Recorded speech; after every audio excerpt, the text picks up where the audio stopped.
And check out the view from the CTV Skywatch camera for what you can see. We're actually looking out towards Picture Butte through the raindrops on the lens of the camera there. And yes, it is rainy out there right now. 7 degrees is where we're at, and it's not as bad as what they had to deal with in Texas. We know they make everything big in Texas, but would you believe baseball-size hail that damaged cars, knocked down power lines and trees, and in all the midst of all that storm activity, which extended into Kansas as well, there was no reported deaths or serious injuries, so that was the good news.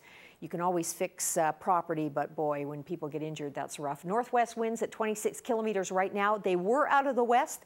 They've shifted to the north, so our daytime high of 11 degrees has cooled down to 7, and our low was 5 degrees, and we reached that at 5 a.m. this morning.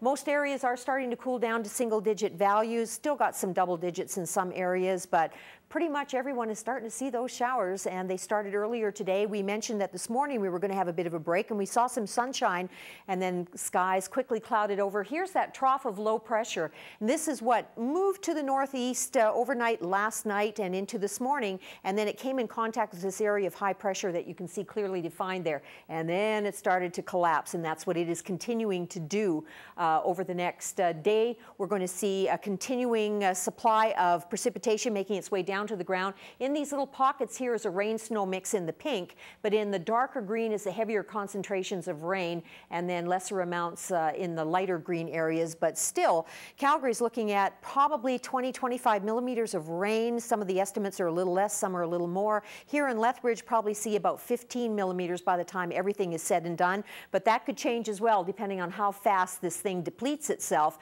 But as we get into Wednesday, we'll start to see later in the day things start to clear out, and by the end of Wednesday we should be starting to see some breaks, and then Thursday looks a little drier.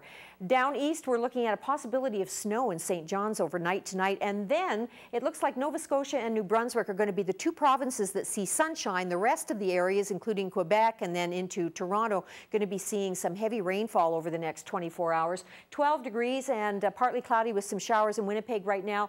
Severe thunderstorm warnings out for Regina and into the Fort Qu'Appelle area. 13 in Edmonton, damp on the coast. Up north, we're looking at 6 degrees in Whitehorse, and they're looking at a mixed bag of sun, cloud, and some shower and snow flurry activity. And Yellowknife is looking at teen temperatures for the weekend and lots of sunshine. We'll be sort of there, but not completely sunny. For East Kootenay, you're looking at 4 degrees for low, 12 tomorrow, windy a little bit in the morning hours, sun and shower combination tomorrow.